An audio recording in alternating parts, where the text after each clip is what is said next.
welcome you to this conversation.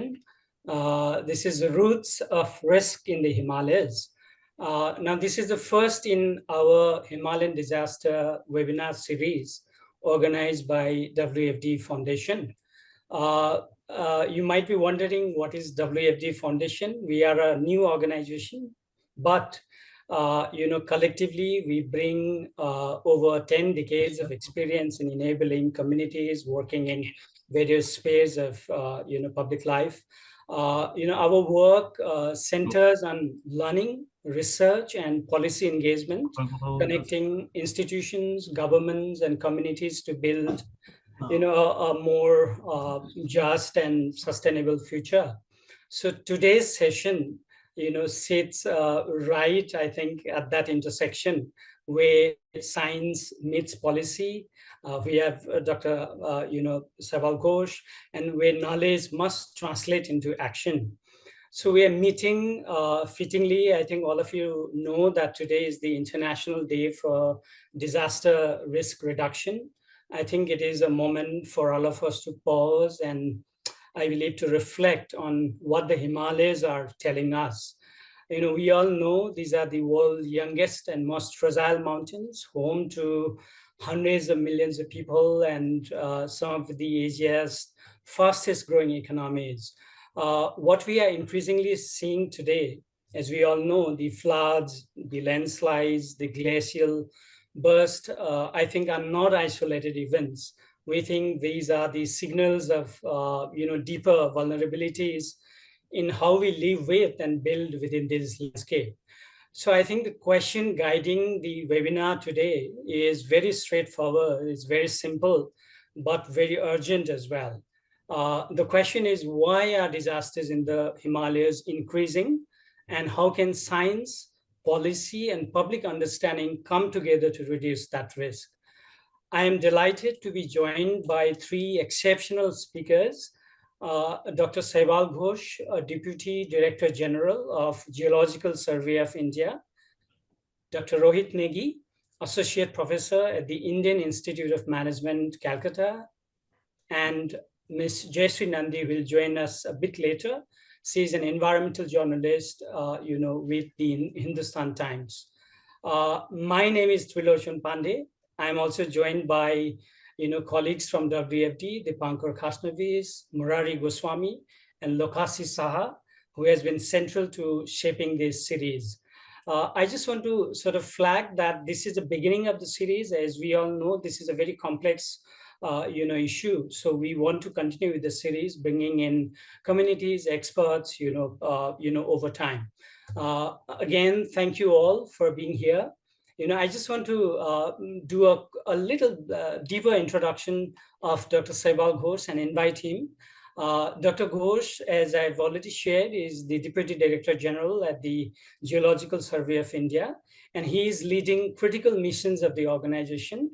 Right from his PhD work and today, his work, spans the geological evaluation of major hydroelectric and water resource projects and national programs on landslide, hazard, and disaster management.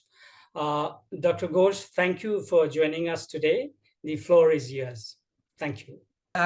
Thanks, Dr. Pandey and Dr. Khasnavis for inviting me for a very august gathering, and really it's a topic which is very, very important today, that we should discuss how what is the situation of the Himalayas mainly. Although landslide in India do not occur only in the Himalayas, but there are other mountain and hilly regions in India. I will show you, where also we get a lot of landslides, and you have must have remembered last year's very dreadful event in the Kerala, where one single event took nearly life of 400 people, more than 400 people. So landslide is a very, very you can say that important and very highly hazardous event which are occurring, and most important thing is that it is killing people. Nowadays, one terminology we always use that is called fatal landslides. So number of fatal landslides are getting increased day by day.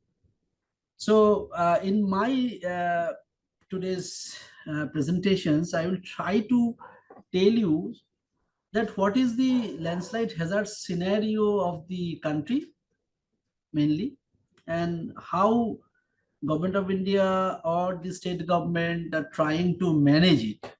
Yes, definitely the management, has it been completely foolproof, then we wouldn't have discussed not in a big manner, but yes, there are a lot of things we need to improve, and there are a lot of work has already been done, but still a large amount of work has to be carried out in near future. So let us, since I represent a very old organization, so I thought that I must share something with you about GSI. You might be knowing, but GSI, Geological Survey of India, was established in 1851. This year we have entered into our 175 years, and it is the third oldest geological survey in the world. And we have a very strong technical workforce. Around 3,500 trained geoscientists are there, supported by a lot of other scientific staffs. And we have pan-India presence. We have nearly 34 offices and 12 training centers. At least in every major state, you will have one GSI office. And our main functions, these are 5 verticals: baseline data generation, baseline geoscience data generations, that means mapping, uh, other type of geophysical, aerogeophysical, ground. We have operations on the from air, from ground, from sea. We have 3 ships also. We have aeroplanes also. We have helicopters. So those things also we have utilized in our surveys. So these are mainly the baseline data generations. Then our main thrust is, as you know, that country is requiring a lot of rich mineral resources, and so the mineral exploration is one of our main activities. Apart from that, the fundamental and multidisciplinary R&D, where the particular this landslide, earthquake, and other also come into being. But apart from that, we have other fundamental R&D projects taking under that particular mission, and I am heading nationally that mission. And another thing is we have a large contingent of training institutes, training infrastructures, because every year we do take a lot of geophysicists, geologists. So we used to train them, and we also train the geoscientists from other organizations also, even international participants also. And now coming to the particular geohazards, our connect is very old. The first studies of landslides we had in 1880. That was the first, I think, documented study by any geoscientist for a particular landslide. That was in Nainital by Sir R.D. Oldham. And that Nainital study was also again repeated in 1890 by Dr. C.S. Middlemas. Then there was a very important landslide. Nowadays, one terminology we use that is called landslide lake or landslide lake outburst flood. So there was a huge landslide occurred at Guhana in 1893, and it actually blocked the river Birehi Ganga. So that time they consulted GSI geoscientists, and with the help of GSI's suggestions, the water was released in a phased manner, and somehow a big disaster was averted. Then another very important studies during that time GSI did is on a landslide hazards of Darjeeling town. Actually, Darjeeling town was used by Britishers as a sanatorium for the first World War soldiers and others mainly. So in this particular event in 1899, there was huge rainfall, and in Darjeeling town itself, there was huge death and huge fatality, where 72 Europeans died. That time of year of death of 72 people, European even, it was very, very dangerous. So it was also studied by GSI, by Sir T.H. Holland. A very good memoir is there on that, descriptions of how this landslide occurred and what was the reasons. And the most seminal work, I should say, regarding geohazards is by Sir R.D. Oldham, where he actually, while studying the 1897 Great Assam earthquake, 8.7 magnitude earthquake, he first actually identified the P wave and S waves. And this P wave and S waves actually made a game-changing discovery. And with the help of this, basically the modern day seismologists came into being. And later we could determine the earth structures, that what is there in the earth core, what is there in the earth mantle, what is there in the crust, had not this been discovered by R.T. Oldham. So this was the legacy. But since we are talking about landslides mainly in today's discussions, because these actually constitute a maximum portions of hazards in the Himalayas. So I just wanted to tell you what complexities is there in the landslide. First and foremost thing is that landslide is basically a stochastic process and random process. It occurs on a slope.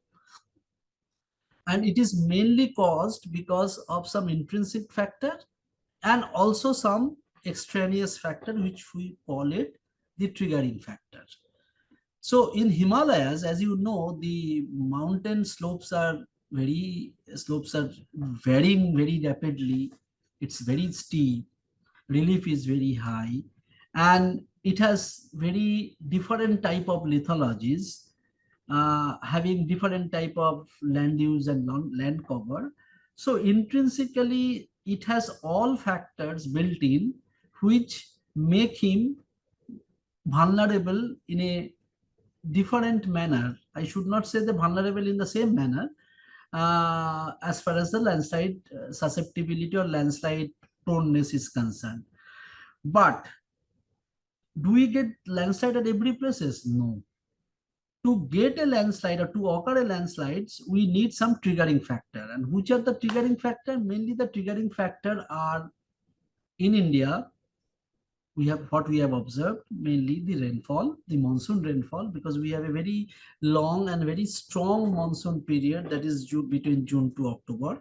This one, then earthquake, and then there are other very important factors, as this type of areas, we have lot of anthropogenic actions are also coming into place, because roads are being constructed, the cities are becoming larger, cities are becoming expanded. So that is also creating a lot of problems.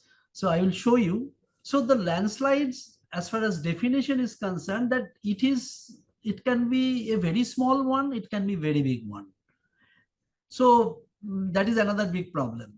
Then another important, this is a single landslide. This is a Malin landslide which occurred in, I think, 2015 or so. One single event took a life of 173 people. So this is also peculiar Malin photographs. This is another landslide that is also not from the Himalaya, in Kerala. It's a debris flow which actually killed 64 people in one event. There are many events which can create many landslides, but there might be some events which can cause multiple landslides in a single event. Single event means there is one big rainfall occurrence, and that rainfall occurrence is so that the slope cannot hold the material. And this is an event which occurred in 1968, where in 3 days, the entire Darjeeling Sikkim Himalayas experienced 1121 millimeter of rainfall, and all the places, whereas the places is stable, not stable, all the places where huge number of landslides came up.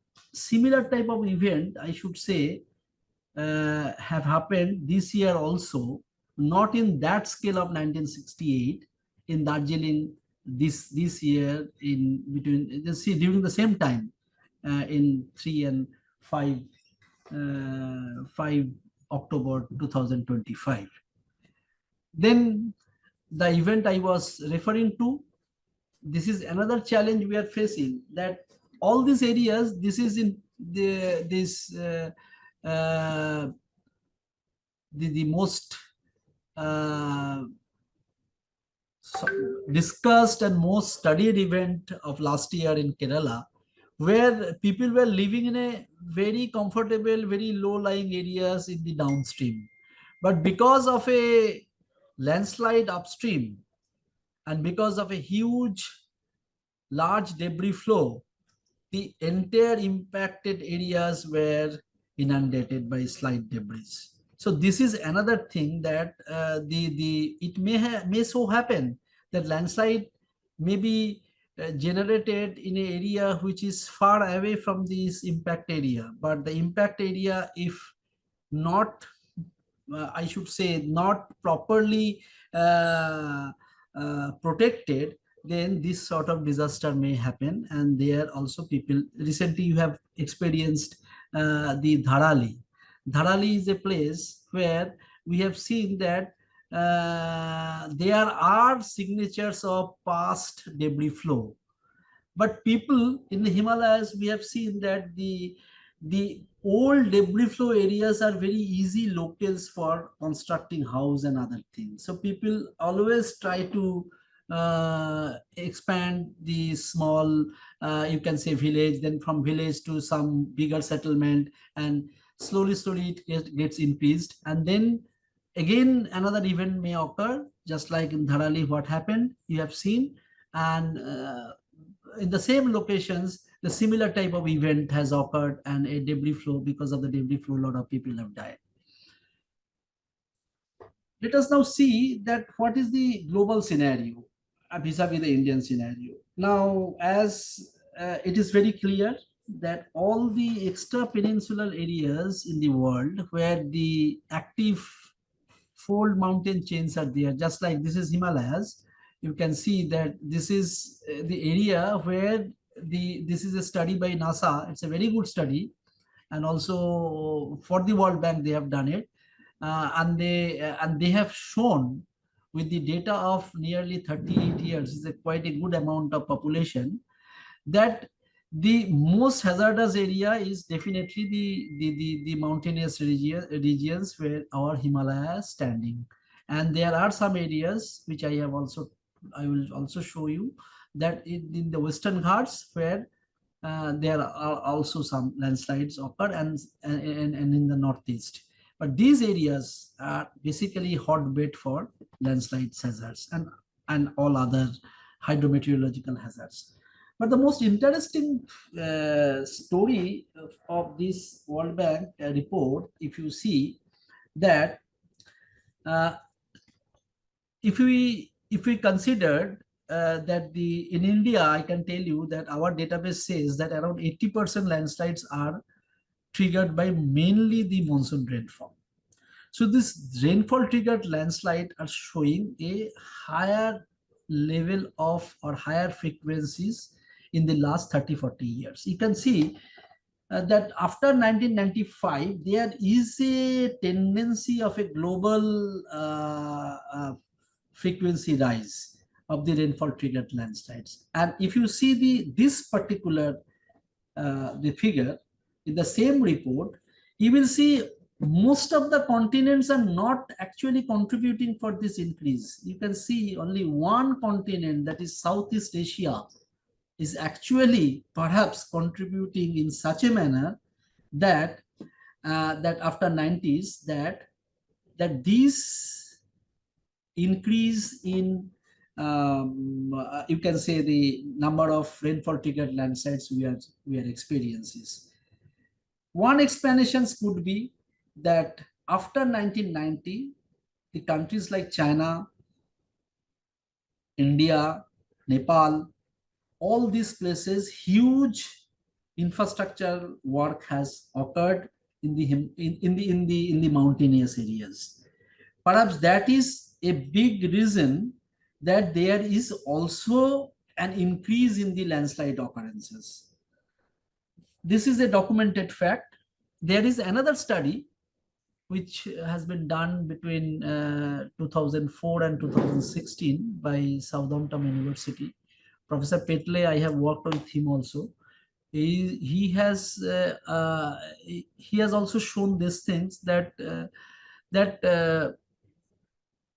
around 28% in landslides, mainly the India, they are having some relationship with the anthropogenic induced activities, which we are also experiencing day by day. Because yes, what is happening in the Himalayas, because of the anthropogenic interferences,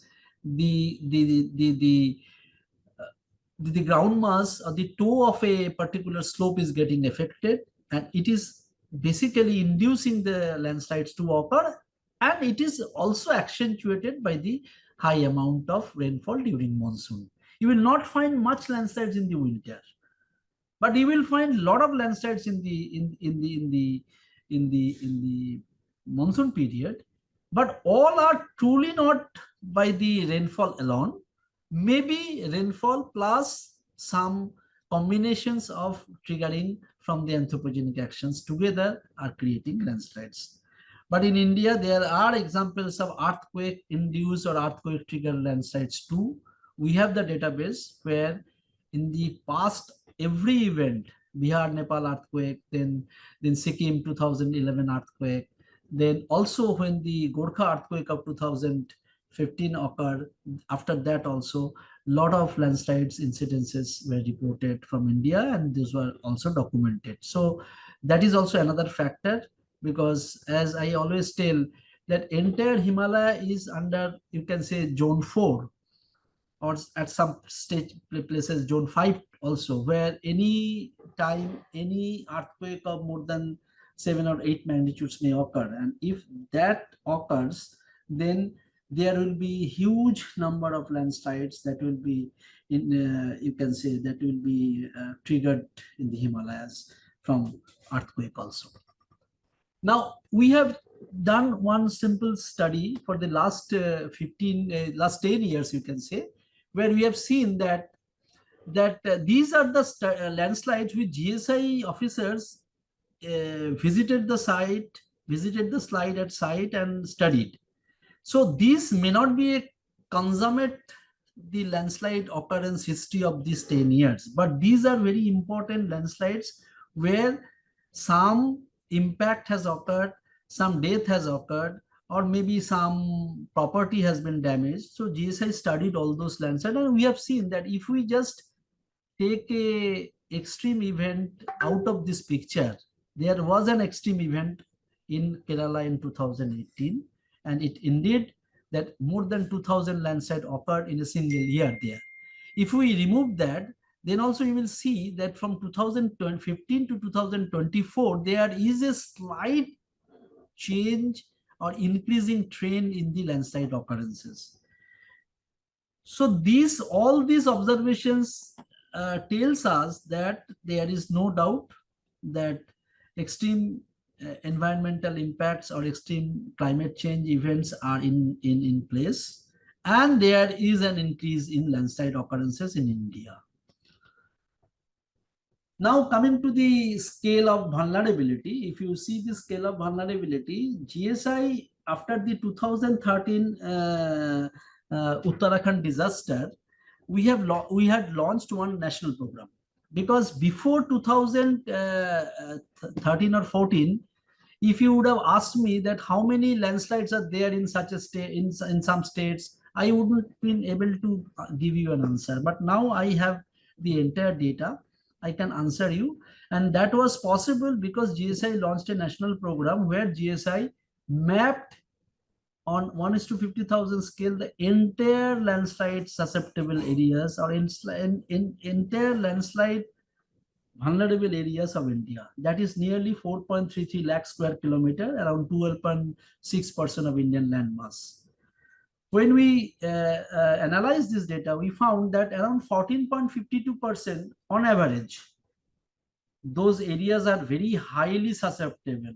So you can get an idea that how much areas are really very highly susceptible within these 4.3 lakh square kilometer areas. And while doing this, GSI inventoried more than a lakh landslides in the country. And out of that, around 33,860 landslide till March 2000. We are updating always this data. Maybe after this year end, this data will be updated by another 5,000. So these are the national landslide inventory and national landslide susceptibility scenario. If we analyze this scenario, we see that Northwest Himalayas are leading mainly. It is having nearly 21.8% areas very high, which is proportionately, as far as susceptibility is concerned, is quite substantial, is very high. And about out of 1,06,000 landslides, 45% of landslides occur in this area only, in northwestern Himalaya alone. And then if you see that that around 17.59% area, actually Darjeeling, Sikkim Himalayas are also highly landslide prone. Then Arunachal Himalaya is also having around 14.88%. This Arunachal Himalaya, I think it was still pristine. Now till it, some arterial road constructions are going on. Unlike northwestern Himalaya, development or whatever you can say, it has not set in there in these areas. That's why my assessment is that still these portions, this susceptibility is still lower. But very dangerous thing is that we could inventory nearly 26,000 landslides from this area in Arunachal Pradesh alone.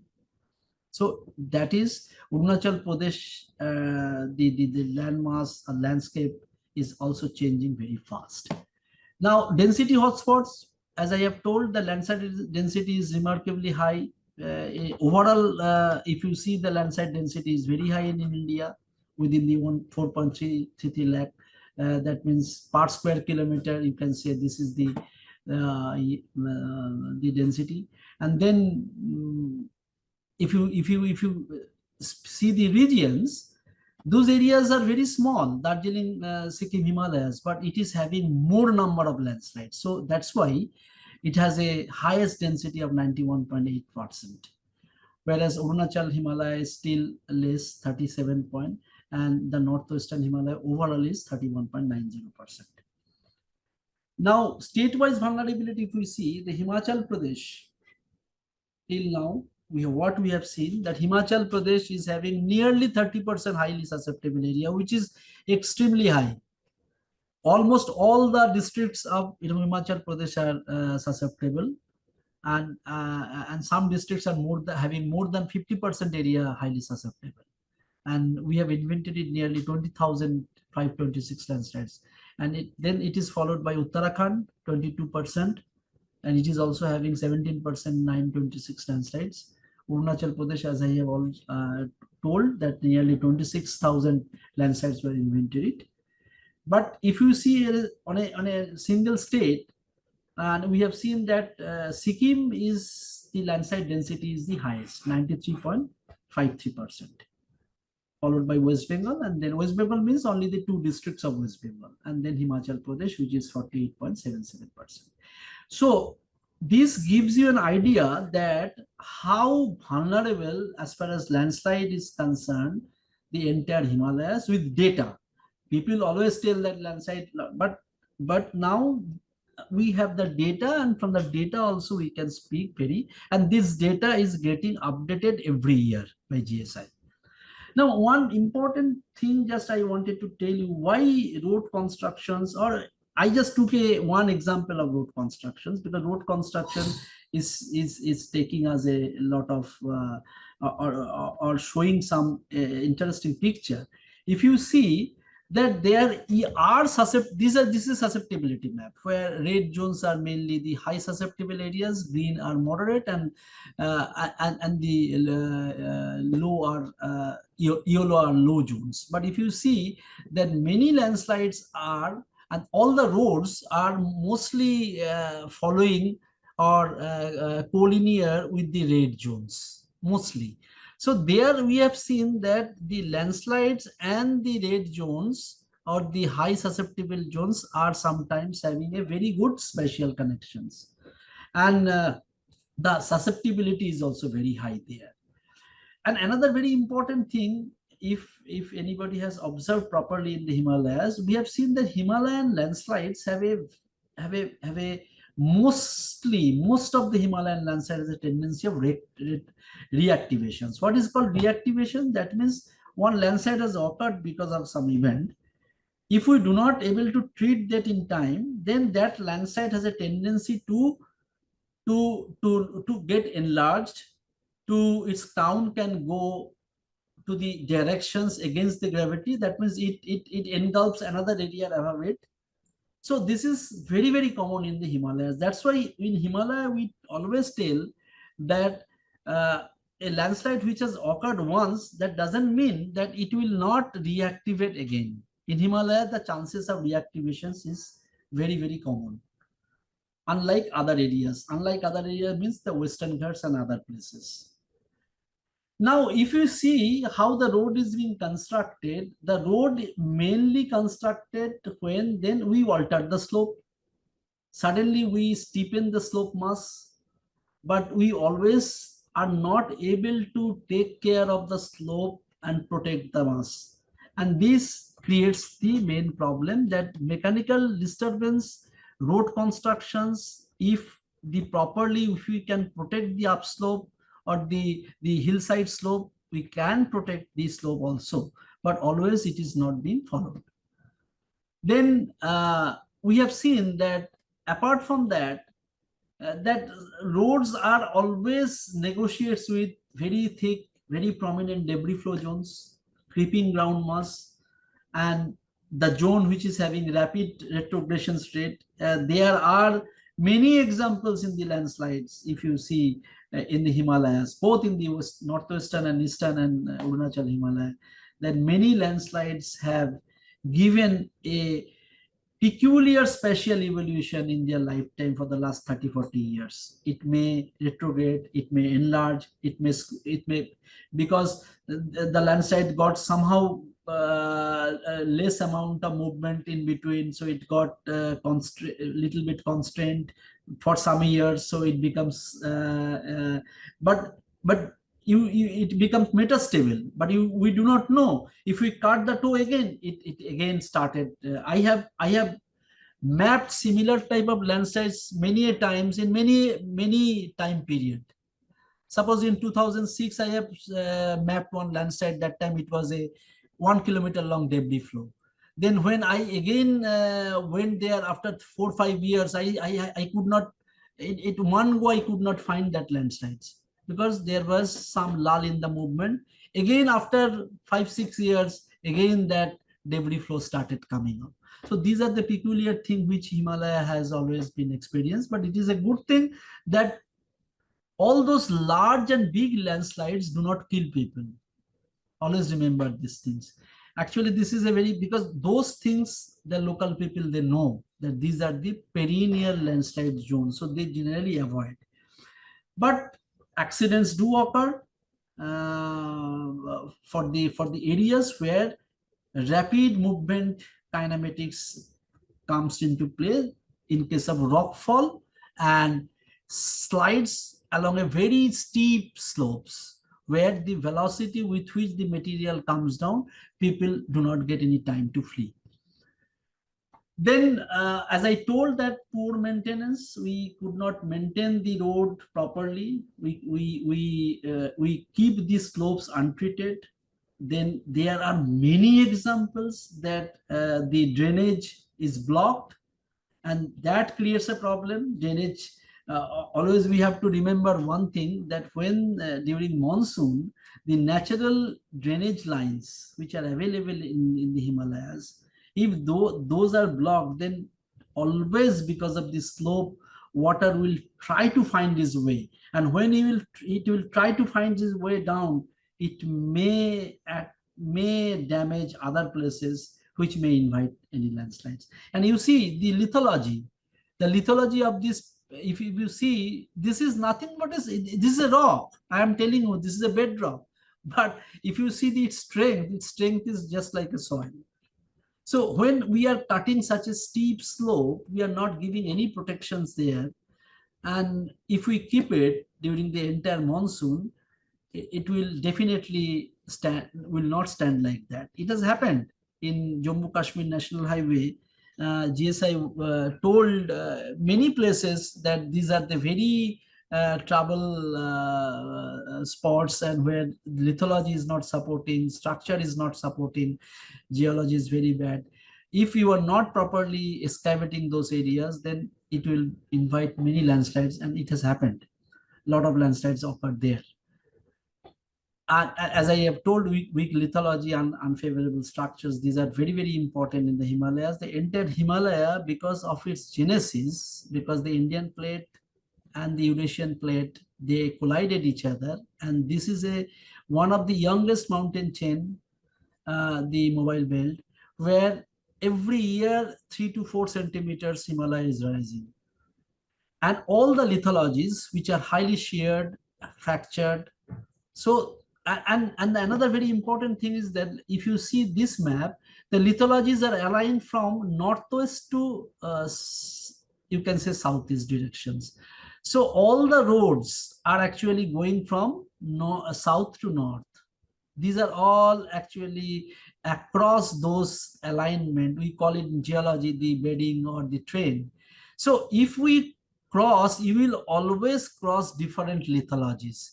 So the way the road is being constructed, the road construction's methodology, the strategy has to change every time as we go from south to north. But are we following that thing? Are we always taking care, giving that that amount of explosives or whatever the methodology we are following? Another very big important thing is that the landslides occurred, but the road construction has a FIR in their they have 30 meter from the below, 30 meter from the above. So beyond that 30 meter influence zones, they cannot go much to take any actions. That means they have to acquire the land like that. They, for construction of a road, they acquire around 60 meter to 70 meter of roads, the land stretch. So that is another issues. All these issues are being pointed out many times by us to the planners and to the road maintaining authorities. And as I have told, that if you see the entire 4.33 lakh square kilometer, these are covered by in parts of 181 districts and in 19 states and UT of our country, in which all the Himalayan states are there. But GSI has done an internal exercise, and based on the vulnerability, we have prioritized around 78 districts. So we have seen that these 78 districts, if we can prioritize and if we can do more intensive mitigations work, then we can reduce the risk to a great extent. And these are the data GSI generating and updating. One of the important data I can tell you, that since 2020, apart from the mapping and other high scale mapping, we have also started doing the 10,000 scale landslide susceptibility mapping, and we have already completed 160 critical sectors. Apart from that, now we have started giving the landslide early warning or landslide forecasting also. Currently, we are issuing forecasts to 4 districts operationally every day. Today also we have issued bulletin in Darjeeling, Kalimpong, in West Bengal, Nilgiris and Rudraprayag in Uttarakhand, Nilgiris in Tamil Nadu, and other 17 districts we are issuing experimentally only to the district magistrates and the state government for the validation purpose.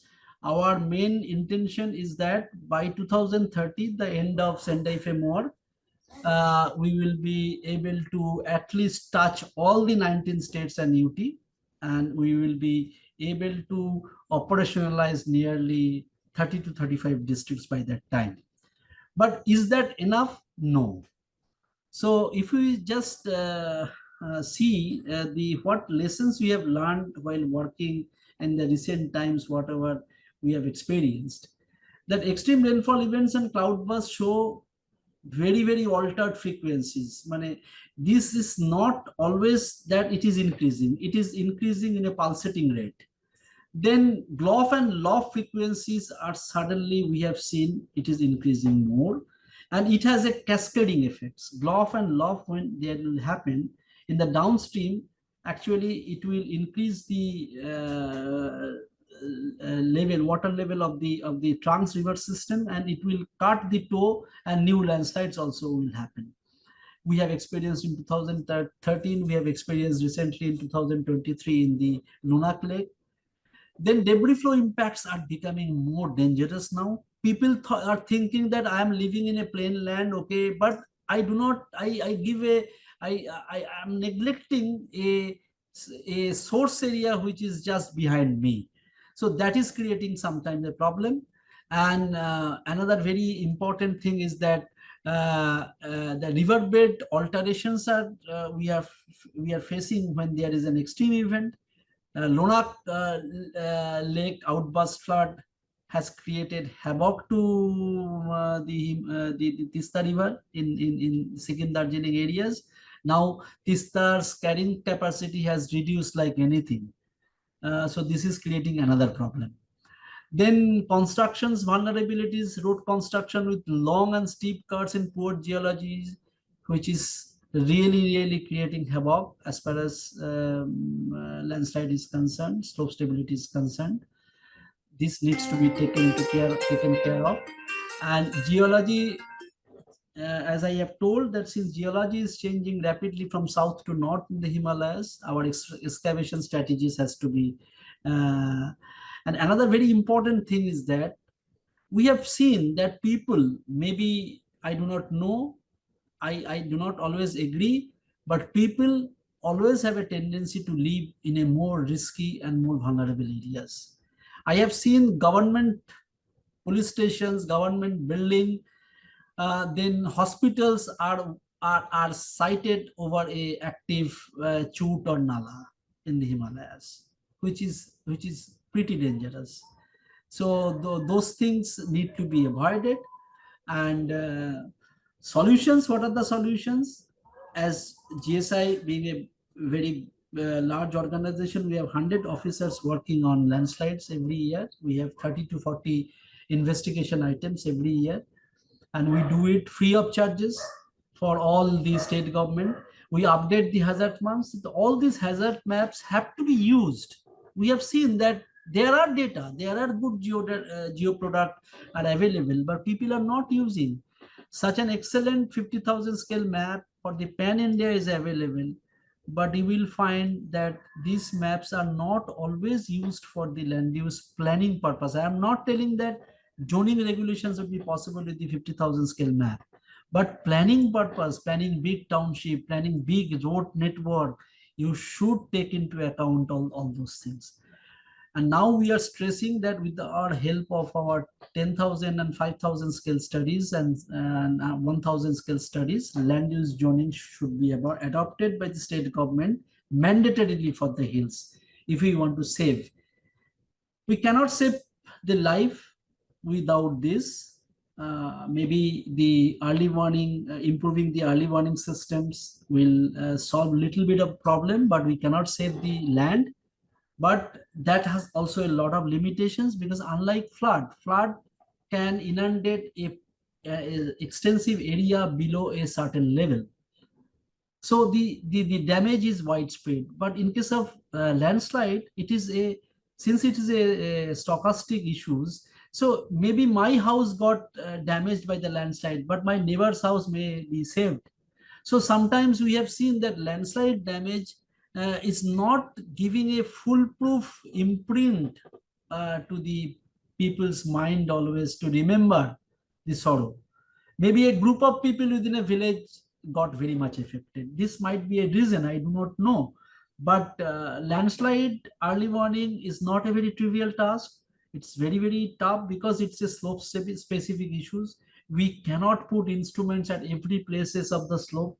As you have seen that we have more than lakh landslides. So we have to come from a little bit regional to the presently our early warning we are focusing up to the subdivision level, but our plan is that we will be granulating it up to the gram panchayat level so that it becomes more effective, more and now we are giving around 24 days, 2 days forecast. We will try to give more heads up time for the state administrations, because in hill area, if you tell that people need to be removed, it is not that always easy to remove those people. And site specific mitigation strategies, there are many landslides which can be, if timely remedial measures are adopted, then definitely those landslides we can stop its growth, we can stop its retrogressions, and we can prevent, and we can really help in strengthening the slope stability parameters. So the ultimate message is it has to be science driven, it has to be policy backed, there has to be a political will also, and the granular forecast we require, so that community from the early warning, they are not very much they are telling that it is a very coarse warning you are giving. So if the warning is given to the village level, then definitely village people, village community will be involved in that more, and that will be more effective. If countries like Hong Kong, countries like Croatia have this type of high-rise building on the hills, why not in India? So I am not against the development, but development has to be sustainable, where perhaps we are failing a lot, and we have to understand that. Without regarding the science behind it, if we construct anything, and that will create a lot of problems, and we are facing that. Dr. Ghosh, thank you so much for the comprehensive, detailed presentation. I think it was very insightful, and I'm sure a lot of us has a lot of questions which we take later during the Q&A discussion session. So without further ado, let's move into another segment of the webinar. I would like to invite Dr. Rohit Negi, professor at Indian Institute of Management, Calcutta. Dr. Negi works at the intersection of environment, urbanism and development policy. He is trained as a geographer, and his research explores science, technology, and policy shaping environmental and social change, particularly in the global south. His writings bridge scholarship and practice, which is very interesting, and linking environmental processes to issues of governance and inequality. Some of his, very interesting papers on, urbanism in the mountain region is available. Some of you may like to, look at that. So thank you, Professor Negi. The floor is yours. So basically, thanks to Dr. Ghosh for laying this ground and particularly focusing on the risks of landslides. There's, of course, other things also that we know that this region is susceptible to, including, flooding, floods, and so on, that we've had in the last few years, particularly bad instances of. But what I'll just do very briefly today is just go over a little bit in terms of, and my background in terms of research, in terms of having observed things, is more restricted to like Himachal particularly, and some Uttarakhand. So sort of I'm drawing from those two states. For those who are from elsewhere in the region, you can see what strikes you in terms of something that you also see. If there are some critical differences and other kinds of things, we can discuss those also, right? That would be, it's just, I just want this to be a sort of way to instigate certain conversations. So if you just move the slide to the next one, basically one of the, in terms of sort of laying a background to the story, it's that, yeah, in terms of these regions, some of the, in the last 40, 50 years, development policy has been geared towards these few things, and there are others, of course, also, but primarily, we'll see why I'm sort of prioritizing them. There has been this push to connect rural areas, villages to so-called mainstream, and that mainstream includes, markets for agricultural produce, towns and cities that are nearby for people to find employment or for education and so on. And then those towns and cities to larger cities in the plains, right? So that's been one of the push to connect people in these so-called sort of peripheries, rural peripheries, to the mainstream, right? And it was, now, of course, the language through which this is talked about is very different. But at some point, this was very much a way to connect, quote unquote, backward places and people to where the action was, right? So there is a sort of, and some people have written about it also. There is a racial lens to it in some cases also, right?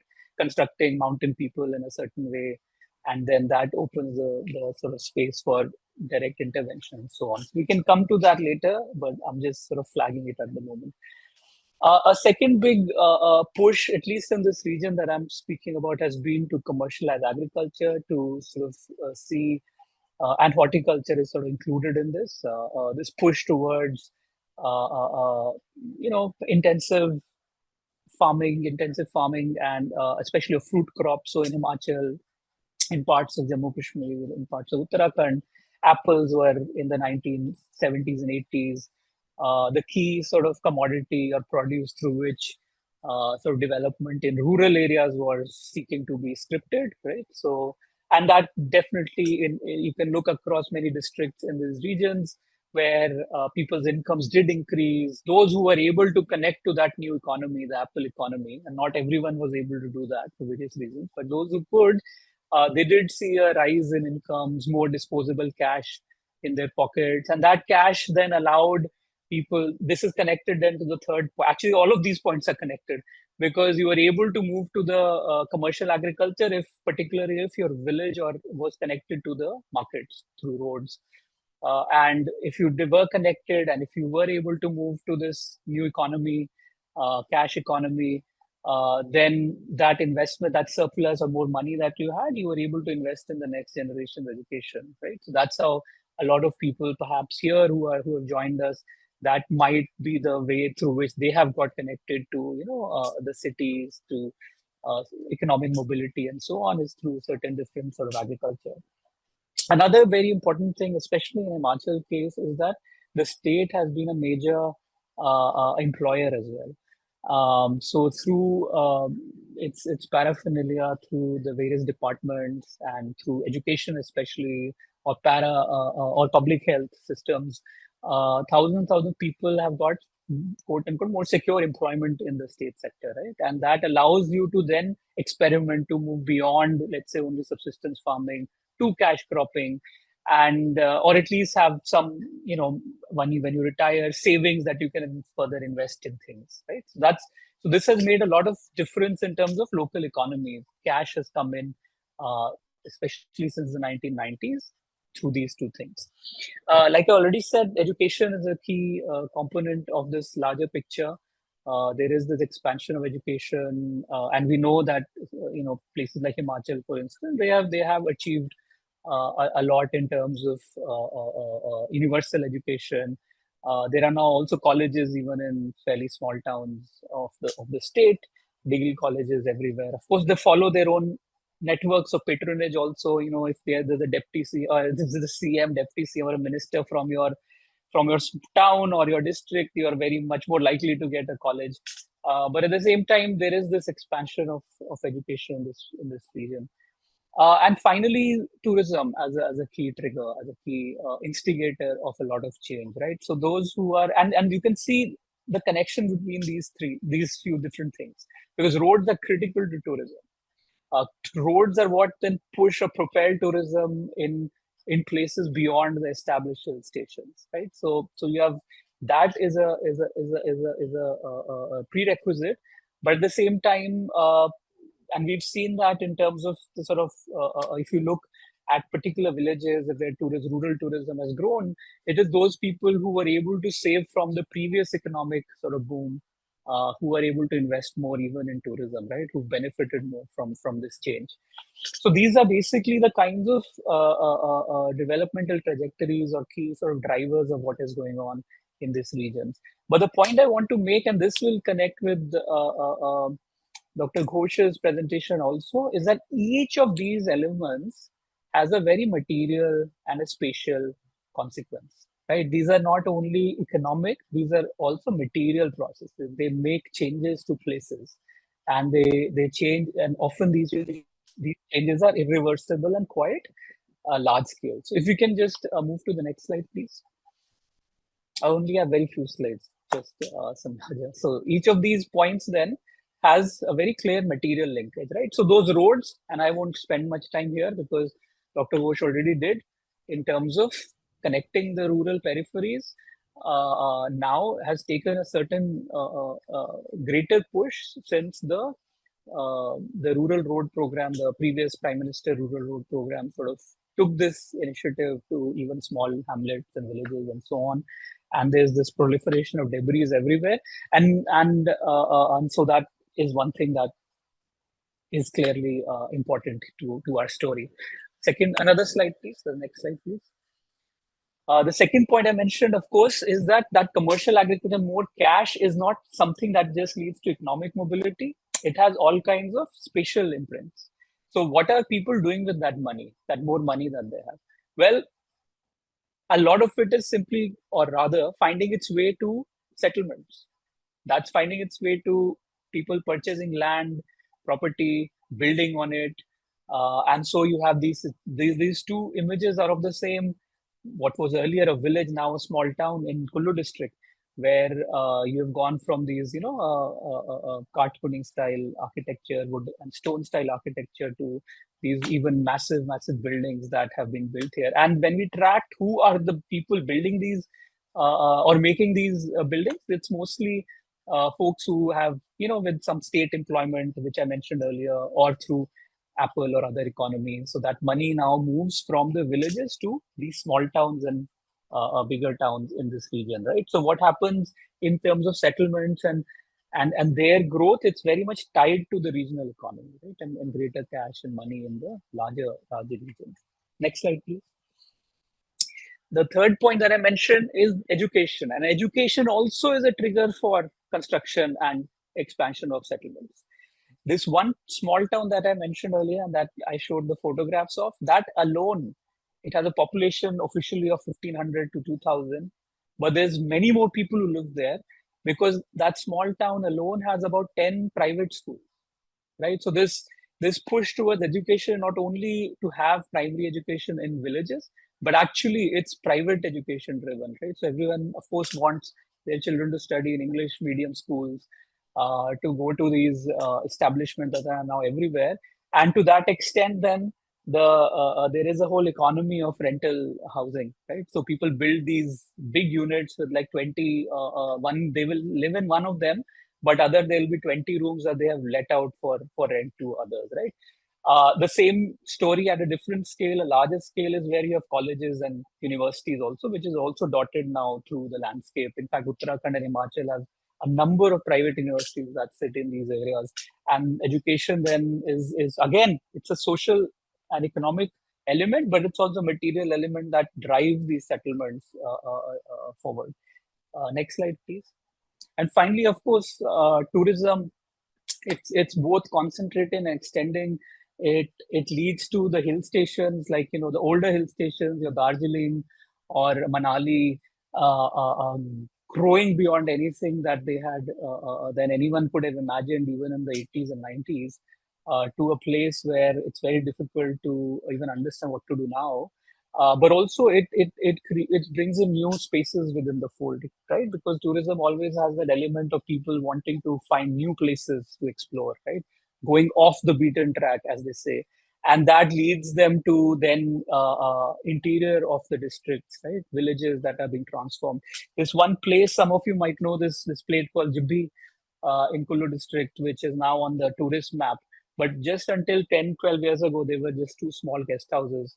And no one even knows how many homestays, guest houses, hotels are there now.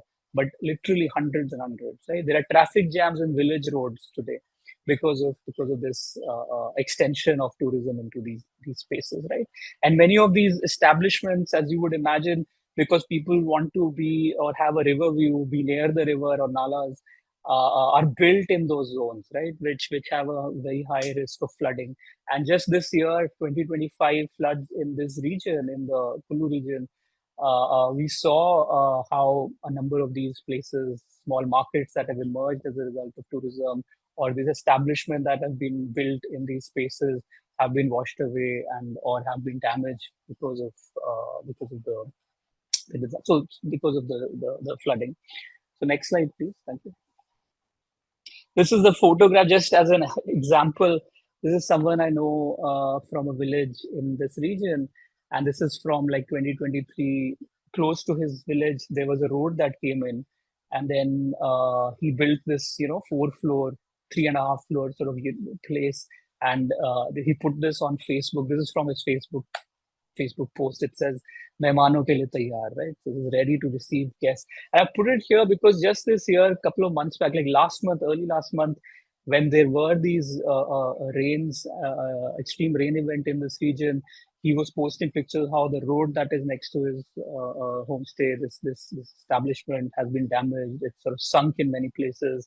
How there is a sort of water that's coming with debris next to his home, and how he's facing difficulties just to clear everything and to just make sure that his unit stays safe in this circumstance. Right. Next slide, please. So this is more of a charting of the old trajectory of development policy and what it's led to. But there have been some big changes more recently, and so this is just I wanted to just quickly highlight. One, that from roads, the rural roads, in many places in the Himalayas, we've gone to this new paradigm of 4-lane highways, which caters to a very different sort of volume of traffic. It caters to a different sort of economic paradigm rather than apples being or other produce, honey being able to be brought from the villages to the sabzi mandi. This is now about a large sort of inflow of materials, of people, of all kinds of things to these regions and out of these regions also, right? Because you do have mining and you do have cement plants and all of that also in the Himalayan region. The other is in Himachal, of course, there is this whole politics around a big airport that is supposed to be constructed, and railways are being always talked about. They have of course reached new places, but they also require then digging up tunnels, all these things, the highways, the railways, tunneling, disrupting or changing definitely the drainage patterns in the hills. I spoke recently to an engineer on one of these projects, and he was telling me how even engineers are basically learning on the job. They don't really fully confidently know what they're doing, but they're like, we have to do this. So, once we get an understanding of how the system operates, we then build our knowledge of these places, and then we go along and then we try to understand what's going on, right? So it's in other words, it is a lot of uncertainty from the top to the bottom in terms of what we're doing, but we are going ahead anyway. The other big thing, which of course in some states it's a massive driver of change, is that a lot of these infrastructures, of course, for or at least justified in a defense strategic sort of way, which is that we have to connect, the Tibetan, the China border with for the forces to move quickly and for materials to ration, other things to move to them very, very, very fast. So that is another, and that if nothing else, we have to match what China has been doing from the other side, right? So there are this narrative that also, so which means that very often then people, advocates, activists, such as people who are here who joined us, they find often difficult to make arguments critical of these kinds of things because there is this big sort of defense and the army sort of emphasis. And in terms of the state disaster, we are mostly just chasing disaster in the way that they happen, and then we are mostly just responding to them, right? So, is there a sort of zoning or section level planning that we are doing?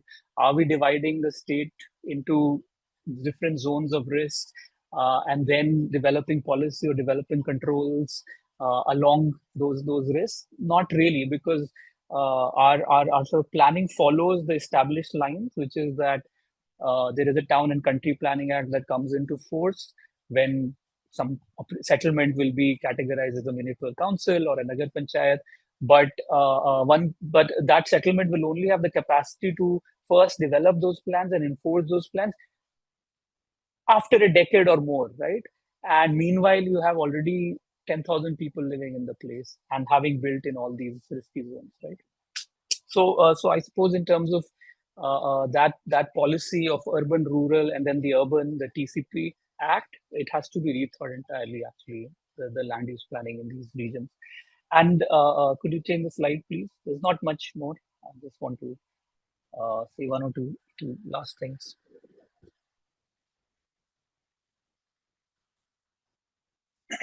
Yeah, it's okay. Sorry. Yeah. I think it was started. Yeah, and these actually, there are just two sections that I'm drawing from Ashim, who is also here, so he can come in if he wants to add something. His work in Uttarakhand, where he's basically taken sections from different at different altitudes in the state, and this is a section from one of the higher altitude areas. You can see 1,500 to 3,000 meters, and this is just to show how, in a visual manner, how a lot of what I'm talking about actually plays out on the ground, right? So this is a visualization of what I'm talking about. So this is earlier. You had, you know, the river, as you can see, the river down there on the bottom right, and then you had a tree line. Then you had agriculture. Then you had the settlement, the villages, and then you had these further tree cover, and then your alpine grasslands, right? And so, in terms of local cultural ecology, there is a place for each of these spaces. People know about them very well. They know the species. They use them. They are part of their everyday lives. And there is also a risk management. You see, the older settlement, they'll be constructed in the ridges, right? All the ridges will be where the settlements are, because people know the flooding risk, the landslide risk, and so on. And if you can move to the next slide, it shows you what the situation of the same section is today. After all these development interventions and a bunch of things that I've already spoken about, how they play out on the ground. Right? Yeah, the previous one. Yeah, this one. So you can see now on the river, let's start with the river again. You have now bridges, you have, because the road is coming in, and the roads are mostly close to the river also. They follow the topography, right? The gradient has to be fairly manageable. And so once the road is there, the settlement will come in also. People who otherwise have the village up there will start to move in, at least build a second home, a shop. That's where the guest houses will come in. All kinds of new things will happen there. So that's where the road will come in. In some sections, this will be a highway, but in other sections, it will be a state road or some other sort of thing, but definitely lead to the settlement coming in. And what is seen after this is that people start to build close and get close to the river, because those are the marginal lands. Those are lands which are cheaper. Those are places where migrants and others might build their housing, right? So that places them at certain risk. They will also start to build in what were earlier agricultural lands, and which would have been the valleys, but now because the ridge areas are sort of saturated, the village has grown, and people also want to live slightly away from the very dense areas. So you have sort of construction that starts to happen in the valleys and this previously agricultural lands. In many cases, the forest areas, or also these are forests which which are also being cut. And you could see this time in Himachal also, right, with the floods, the debris, you had this logs, wooden logs, sleepers from up high, which have been illegally been felled and so on, right? So you have a basically change in livelihood patterns, commercialization of things, this cultural college that I mentioned earlier, that sort of also undergoes a change. And certainly this section is completely different now and places many more people at greater risk of these disasters. So just a final point on the last slide is that few other things I want to also mention, which generally we perhaps don't in terms of disaster management, but they are also very important here. Himachal, for instance, is one of the worst state in terms of practice of untouchability. And caste matters here because who ultimately is going to be placed in those zones of risk. And there is a clear sort of spatial segregation that operates here. And there is, of course, power that operates here, where the money which is in the line of disaster management, where is it going to go, is also going to follow these dynamics of power, right? So this is something that I think activists in our region have to take more seriously. A second point, of course, and some of our friends, advocates in this region have been talking about, is that even in the tribal belts where you have greater autonomy over certain things, their patriarchy is not talked about so much, right? So it's basically men in position of power who are making decisions. In some cases, there are long sort of cases going on where just in terms of women having the right to inherit property, right? So those dimensions in this are also equally important. And finally, two things is that how tourism, and this we are seeing now with our latest sort of the research we are doing in Himachal in terms of the very local shifts that tourism brings, is that there is all kinds of competition between people, between neighbors, between cohabitants around किसका कमरा लग रहा है, कौन कितना पैसा charge कर रहा है.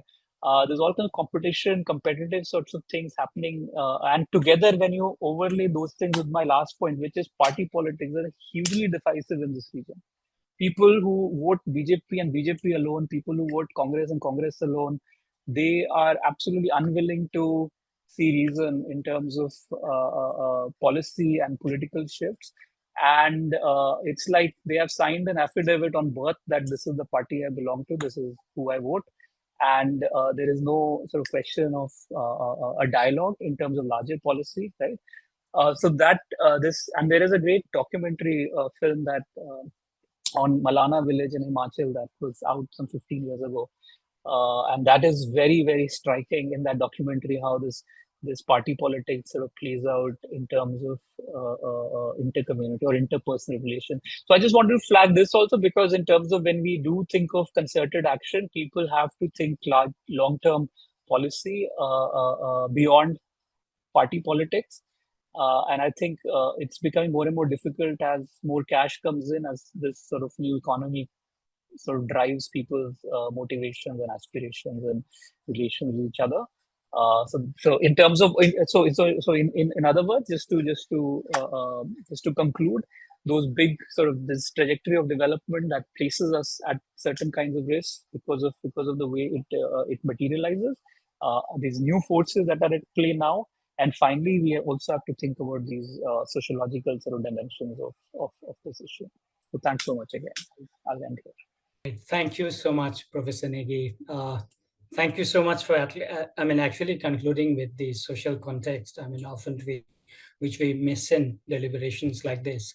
Coming from Sikkim, the sort of the presentation that you laid out gave me a sort of very vivid, memory of, these changes, the nature of the changes that happens.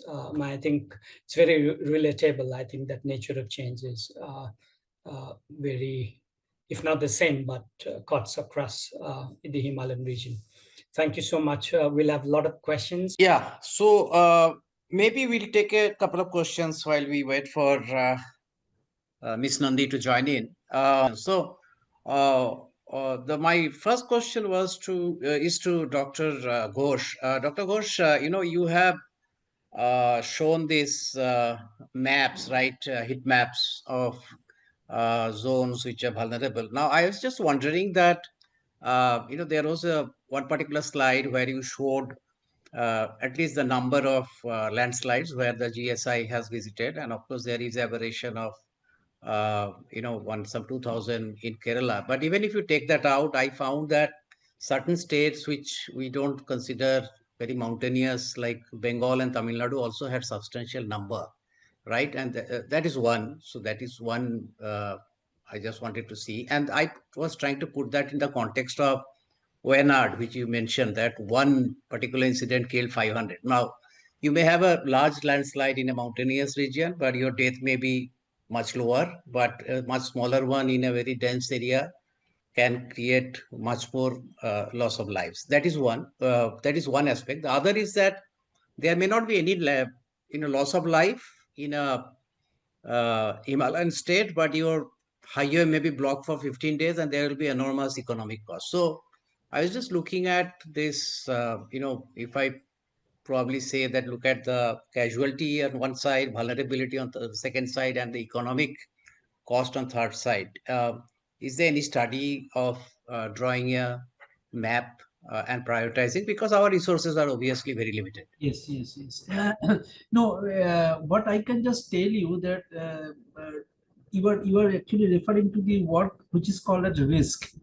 So risk requires the vulnerability data of the past events. So not much data we are getting that for a particular magnitude of event, how much area or how much extent of damage has occurred. These data are not very proper. Actually, as I have told you, that this was also another reason for GSI to at least document the data from 2014 onwards on a pan-India level to collect all the data in a certain platform, so that you can get a now another big important point is that why fatality has become more important to us because it is true that in case of Himalayas also, the landslides, most of the landslides are, you can see it's a mix of natural and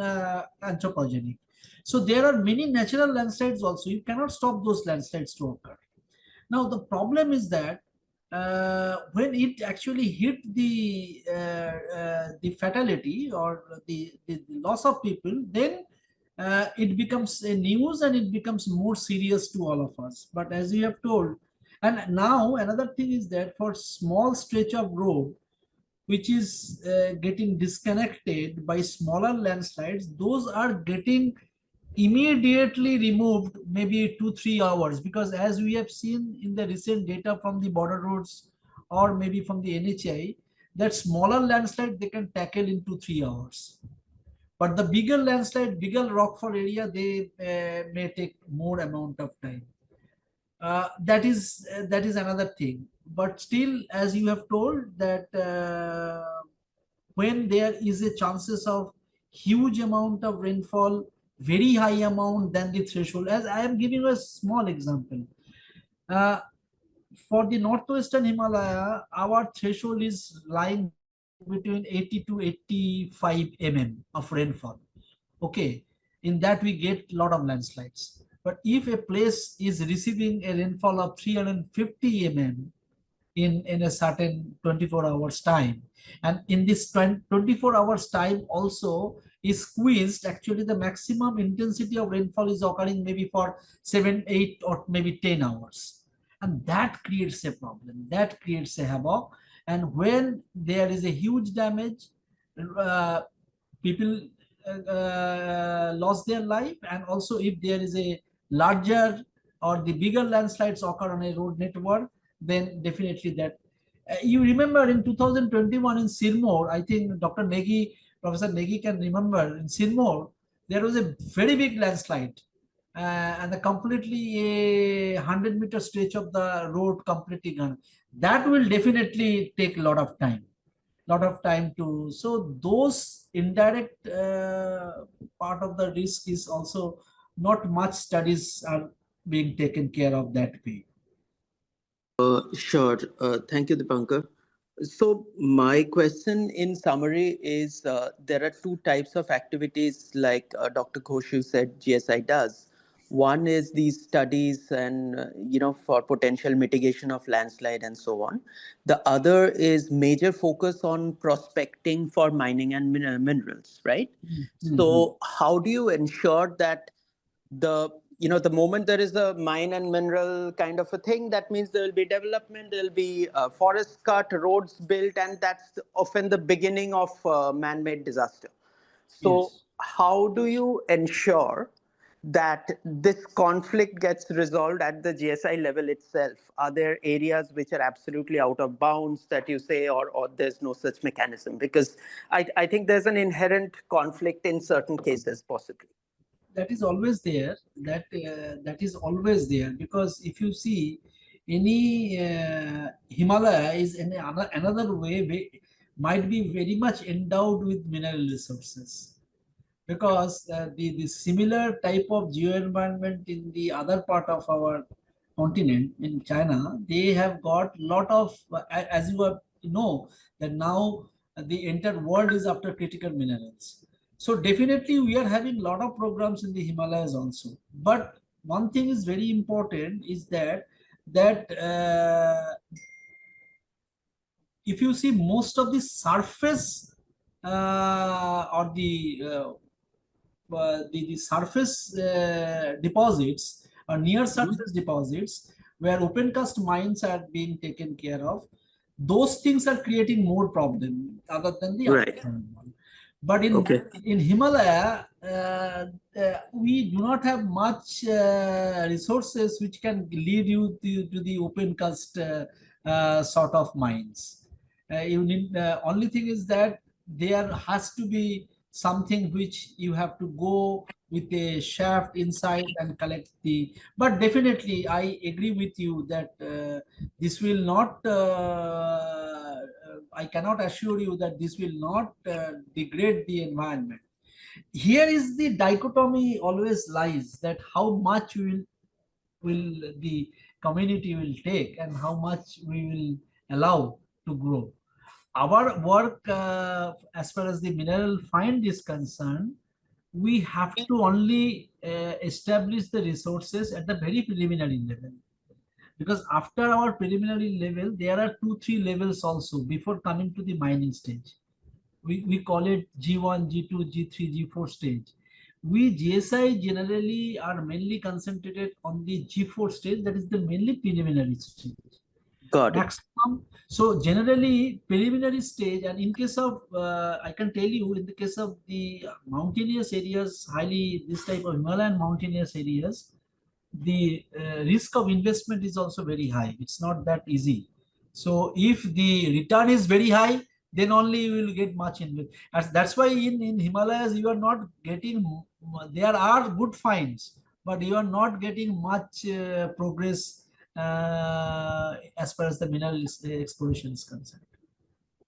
Got it. Thank you. Thank you. Hi, Michael. I'm a disaster management trainer.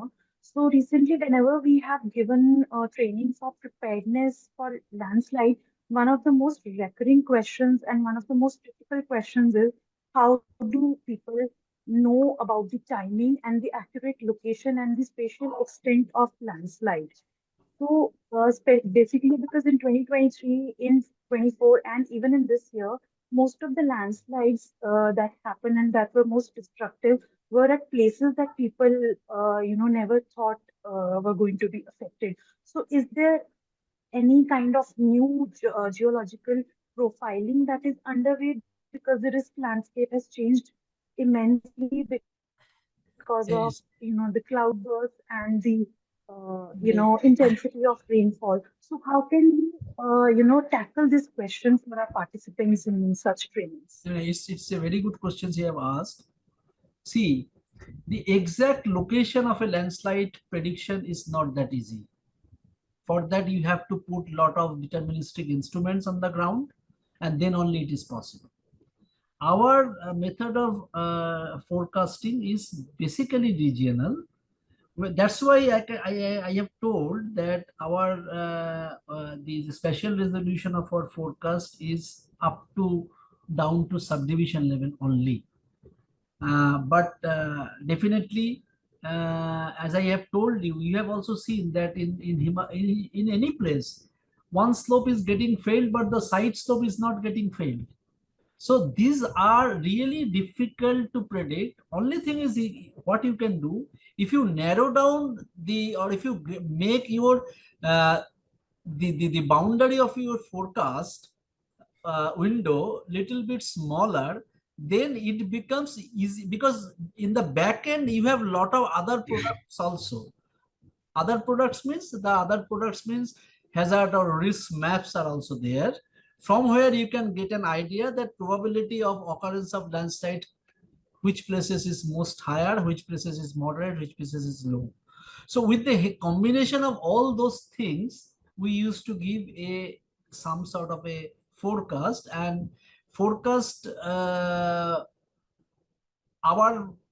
forecast, we have seen that there are higher rate of false positives, but the missed alerts are not very high, but there are still missed alerts. Missed alerts means that we have predicted low, but there some landslide has happened. But as I have told, my special resolution is still coarse. I have to, if I want to make it more granular, then I have to put lot of site specific instruments, which we are also doing. We are trying to place lot of site specific instruments in lot of places in collaborations with different institutes also. So in near future, you may get some better forecast from us, definitely. But I cannot predict a single landslide locations. It's not possible. For that, you have to put instruments, you have to monitor that slope, and then only it is possible. Thank you, sir. Right, thank you. So our next speaker, Ms. Jayshree Nandi, is joined in. So we'd like to invite her for the next segment. Jayshree Nandi is the environment and climate correspondent for Hindustan Times. Many of you may know she's an award-winning environment journalist covering climate change, policy, and environmental justice across India. Her reporting has spanned scientific research, international climate negotiation, extreme weather events, air pollution, and most importantly, the lived experiences of people facing ecological stress. Today, there's a very, very powerful report on Hindustan Times regarding glacier melt and the stress that the communities are facing. She's a recipient of the Ramnath Goenka Excellence in Journalism Award and many others as well. So Jayshree, welcome. The floor is yours. So I'll just share very informally as to what I have experienced and what I have seen as a reporter. Of course, the scientists here are, they know it all, and they are very highly qualified. So this is only a person from a storytelling perspective, from a journalist perspective of what we have documented so far.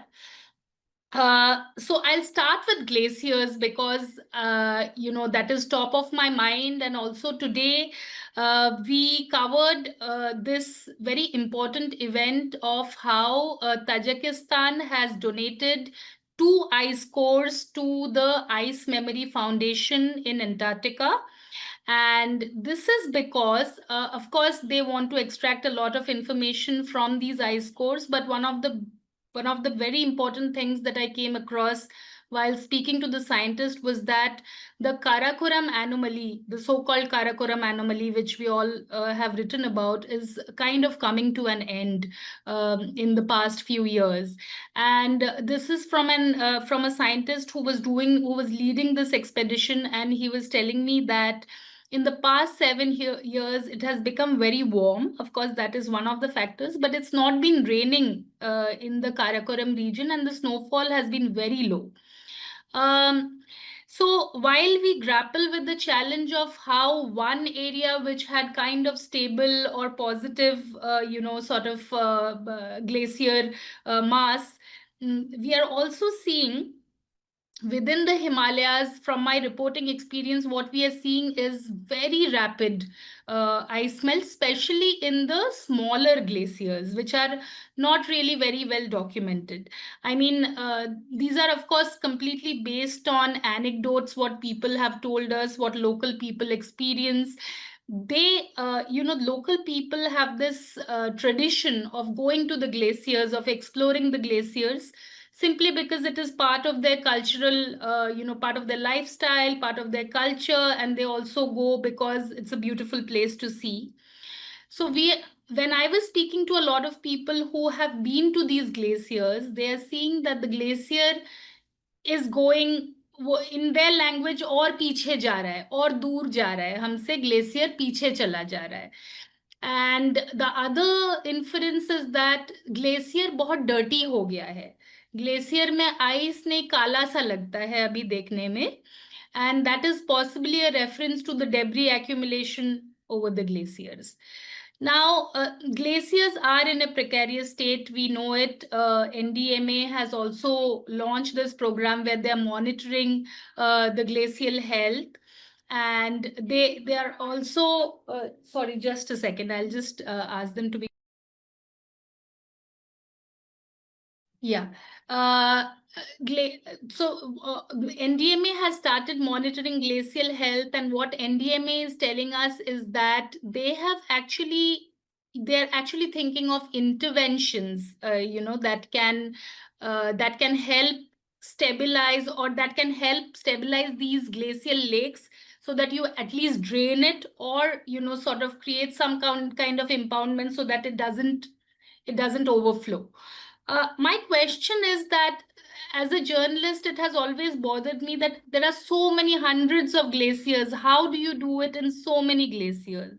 Is it even humanly possible to do an exercise like that? And how successful would such an exercise be? And it just feels like, when you're talking to people in the Himalayan region, you feel that a better spatial planning, better planning to understand where the risks are and where people are located would also help, along with the kind of interventions that the government is planning. But we do not see as much work in the spatial planning area. And there are also other very, very major concerns about what kind of infrastructure planning that is happening in the Himalayas. As reporters, we understand that we are in a very geopolitically turbulent phase. It's important to have various security infrastructure. It's very important to have a hydropower project because there is pressure for energy transition, to achieve net zero by 2070. But also, all these infrastructure projects happen to be in these very, very sensitive areas, and we know that some of these can be force multipliers. Like, for example, I was talking to this engineer who has worked for a long time on hydropower projects, and he was telling me that the hydropower projects itself, they are very good. But if a disaster strikes and the hydropower project happens to be in the way, it will only multiply the force with which the disaster is going to affect the area. So in such a situation, I was wondering whether we could have a policy of better spatial planning, better monitoring of which glaciers or which areas are more sensitive to disasters, and possibly not cite these projects in those areas. For example, road projects. We know that the Char Dham road project is ongoing. We know there is a lot of local opposition simply because they're very, very scared. I mean, it doesn't come from an area where they want to stop the project. I don't think anybody wants to stop these projects because they themselves understand that these are very important security projects. But they come from a very, deep psychological fear that this would lead to some kind of a disaster. So better spatial planning is what we have discussed as journalists. And I'm also trying to speak with planners, glaciologists, scientists like you all, to see how that can be implemented. I think Vadia Institute has done some work on this in the past, and Dr. Kalachand has often told me that it can be done effectively once you have mapped out the landslide areas, once you have mapped out the risky glacial lakes. You can do this kind of planning, but it's an open-ended question, and I would like to know from the audience here what they think about this kind of policy intervention. The other aspect which I have written about in my stories also, and which I feel is not covered enough, is public consultation. um, for any project, whether it's hydropower, whether it's a road project, whether it's an industry or even a waste to energy plant or anything, I mean, once you have a buy-in from the local population, it becomes far more easier, and they feel confident enough to say, okay, that this is not going to cause harm. So whether public consultation can be increased, especially in the Himalayan areas, is something that we need to consider. Increasingly, in the past 4 to 5 years, we are seeing a lot of disaster in the eastern Himalayas. So far, the northwestern side was, of course, very, at risk, simply because there's a lot of infrastructure. There's Char Dham project, there are highways, etc. But eastern Himalayas were a little bit, safe and untouched compared to the western Himalayas. But again, in the eastern Himalayas, we have started seeing disasters with the South Lonak Lake. But again, this time we saw in Darjeeling extremely heavy rain. And IMD data from IMD suggests that this rainfall, like Dr. Ghosh was saying, that in the Himalayas, you're not used to seeing this scale of rainfall. I mean, you would see showers, you would see continuous rainfall, but mild. Not extremely heavy rainfall within the span of a few hours. How do you actually ensure that the Himalayas withstand this kind of rainfall? If they're not able to withstand, then is it better to move your infrastructure from these areas to slightly safer zones? So these are open-ended questions. I mean, this is completely coming from a media reporting perspective. We are trying to do more and more reporting in the Himalayas, because we see it every year. It's becoming most of our monsoon coverage is all about disasters. It's unfortunate, but it starts from July and it goes up to October. Every month has some disaster or the other. So in such a situation, I think it's very top of mind. It's very, very urgent. And the economic losses are something that we cannot even begin talking about. I just met somebody last week who is from Dharali and who has lost 5 family members, extended family members, to the Dharali flash floods.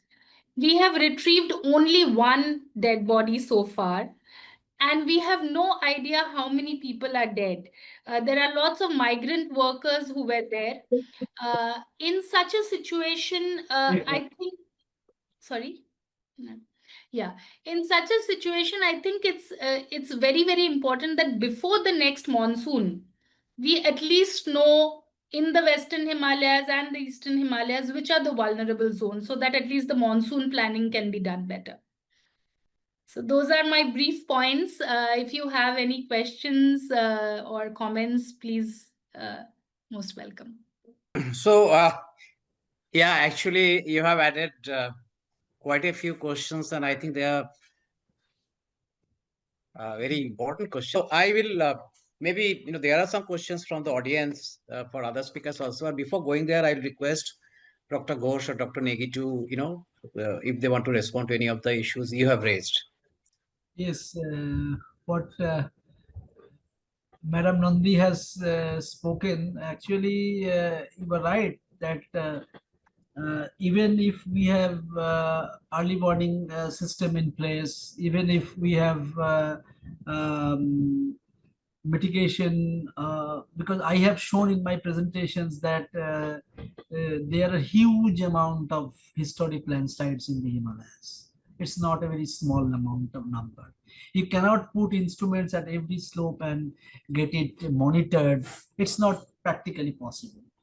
So the most important thing is their system should be a combination of both: a large amount of preparedness, mapping on a particular scale, on a 50,000 scale. GSI has completely done. You were asking about the zones which are vulnerable.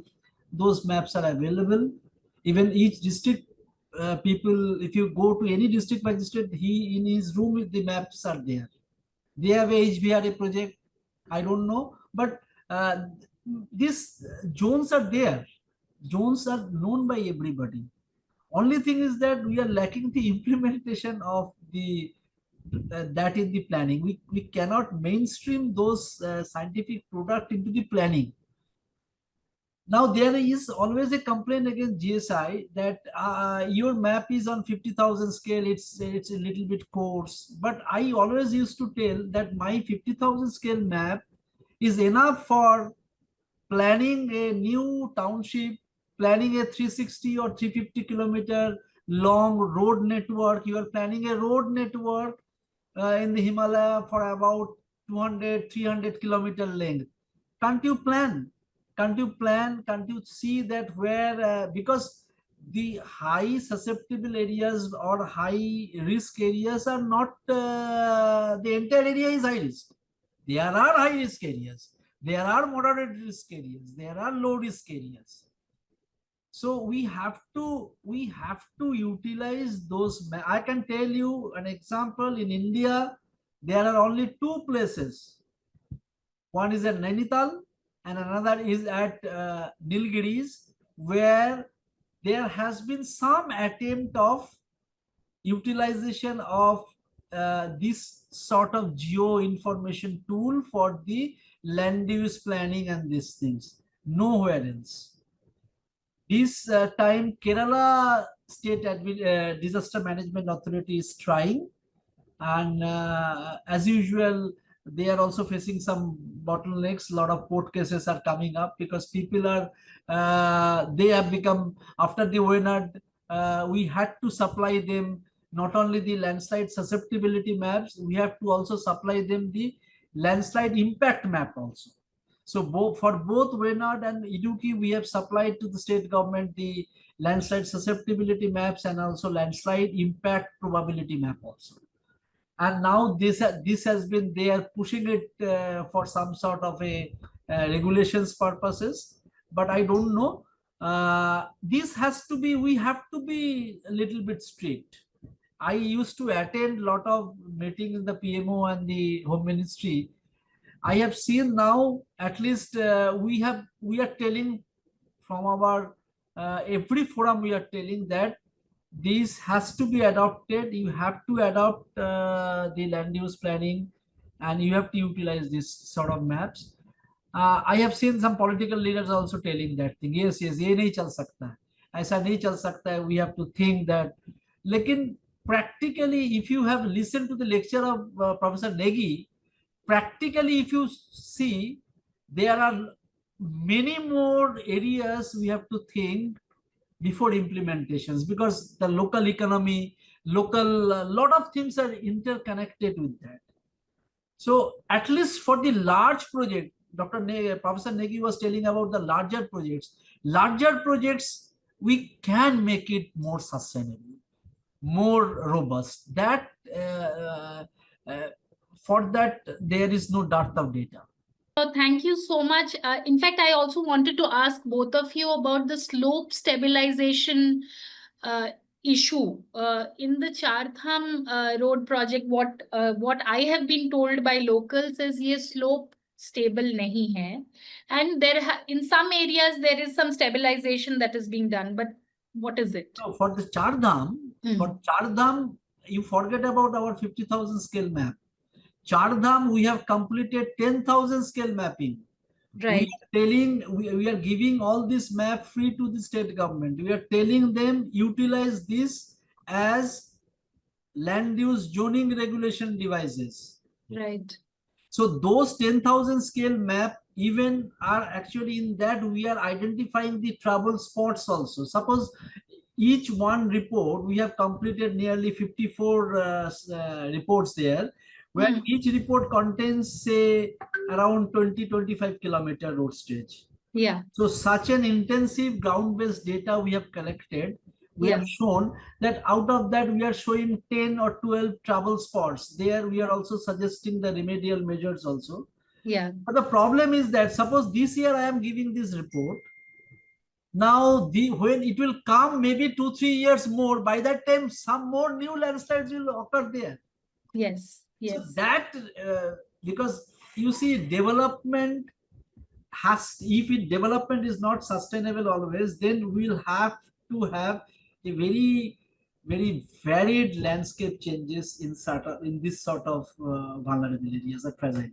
If I may ask one last question, I know I'm taking up a lot of your time, but I wanted to know, we do not see the similar scale of disasters in the Kumaon region, which also happens to be the Himalayas. But is it the forest cover? Is it the fact that there is no yatra and not as many people going there? What are the factors that save the Kumaon region from?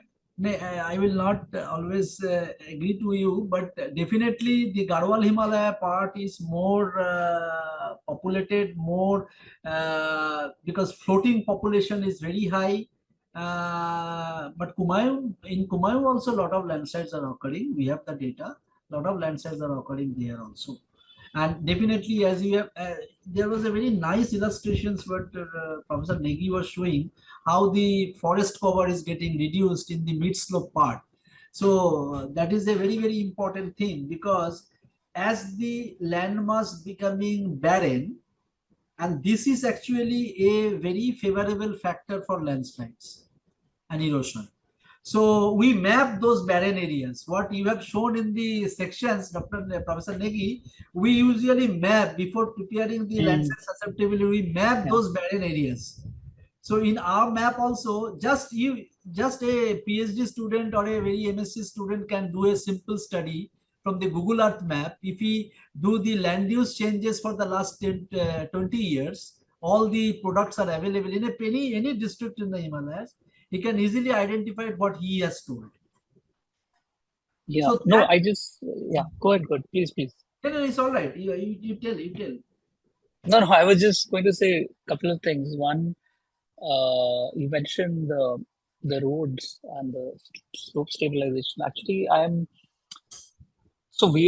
I think Dr. Ghosh, you're correct. I think I agree with you that the larger projects, because they have a certain sort of centralized planning, and there are impact assessments to be made and all that. So there is a possibility to introduce best practices therein.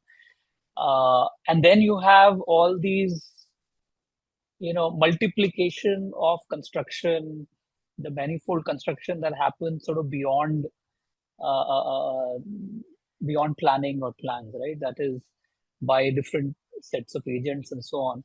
And in fact, across the Himalayas, and not only in villages, but also the bigger towns, most of the construction is carried out not by, or rather, the designs are not even prepared by architects, but it's basically the contractors who do turnkey sort of operations, right?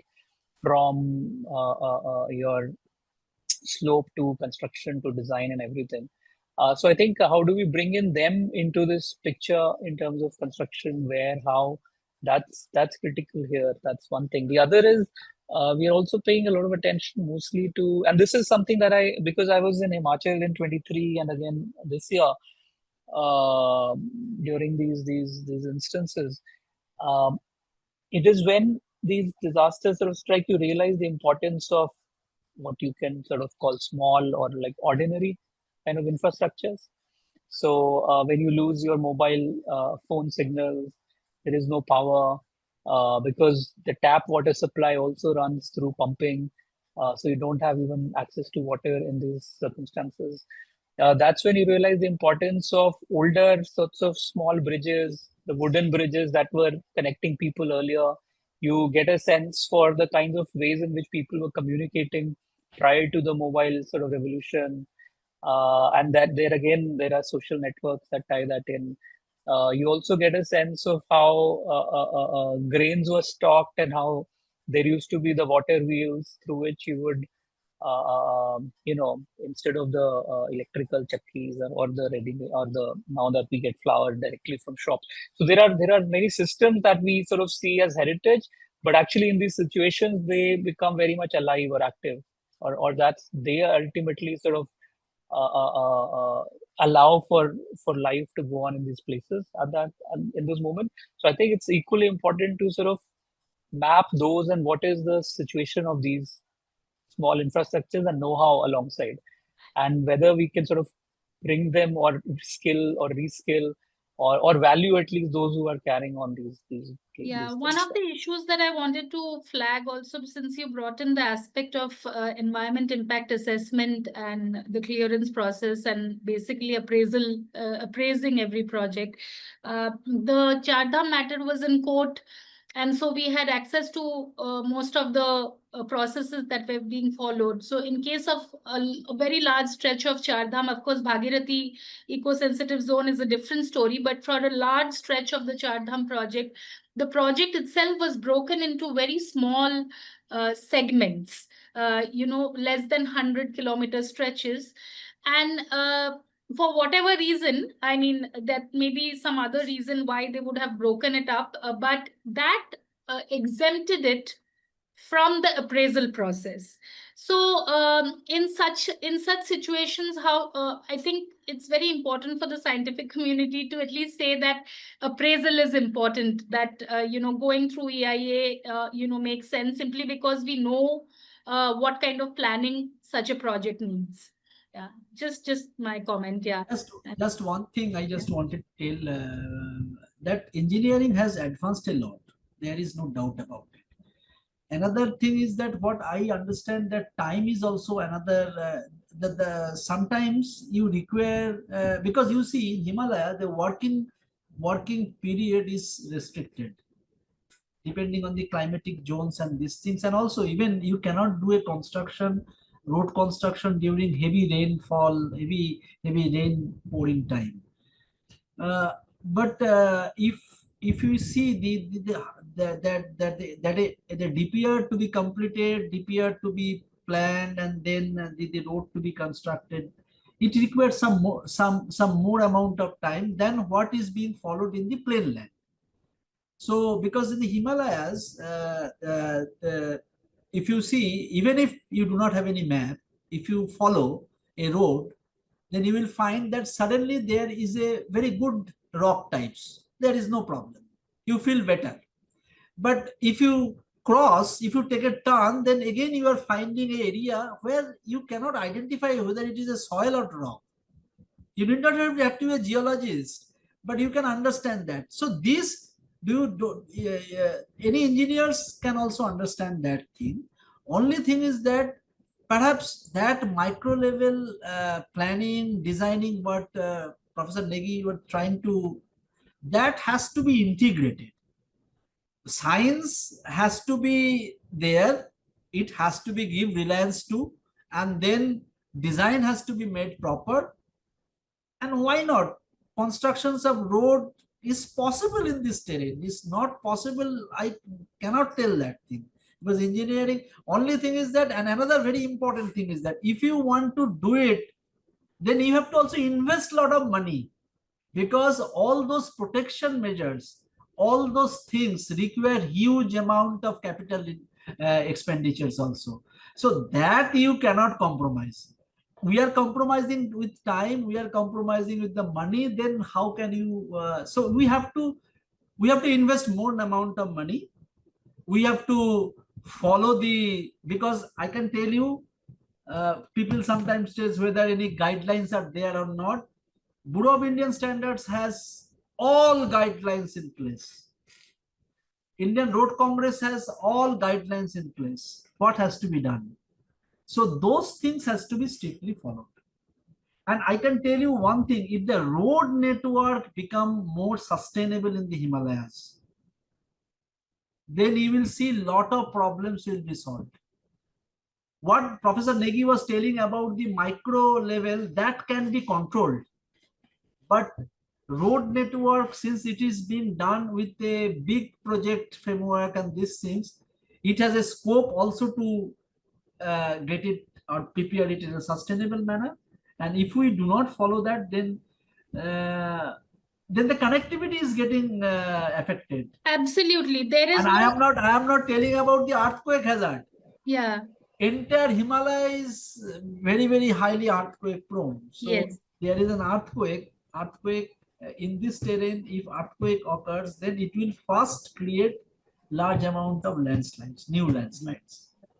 And the locales of landslides of earthquake induced the locales of earthquake induced landslides are slightly different than the locales of the rainfall induced landslides. So you will have lot of landslides from newer locations. Yeah. That we have experienced in Sikkim earthquake time. In fact, all the pointed ridges in the right bank of Tista was having lot of new landslide source zones, having huge rock falls from those areas. Yeah, what you and Professor Negi was saying actually is very true, because for the community, access is very important. So very important. Very important. There is no doubt, because in most of these remote areas, people are moving, people are migrating because there are no schools. Hospitals are very far away. If there is a major health emergency, it's very difficult to reach the closest. But the question is whether the hospital should go there or people should move to a far off place to have the hospital. I mean, the whole idea of local governance and having local autonomy is to also have decentralized planning. Suppose there is a village called Sukhi, you have a good hospital there, you have good school there. The need for excessive travel may gradually reduce for that region. So these are two ways of looking at it. But I guess I totally agree with what you're saying, and that is what also is being seen on ground. Only one point I just wanted to tell all of you, that there is a difference of opinion regarding tunneling. Okay, but always remember that landslide, all these processes which we are discussing, these are all surfacial processes. So if we can keep the surface intact, then perhaps we can avoid a lot of new landslides, So if you go to Alps, if you go to other places, if you have seen that they actually negotiate the hills through tunnels.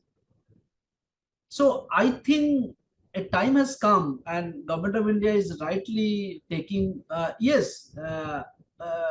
most of the tunnel is now being excavated through tunnel boring machines. This has really, the amount of investment Government of India is doing on a tunnel boring machine is huge. There are accidents, you can tell that there are some few accidents, but there are success stories are also there. So many success stories are there. So if there is a tunnel being constructed, if you can protect the portal of the tunnel area properly, then at least we can avoid disturbance of slopes at many places.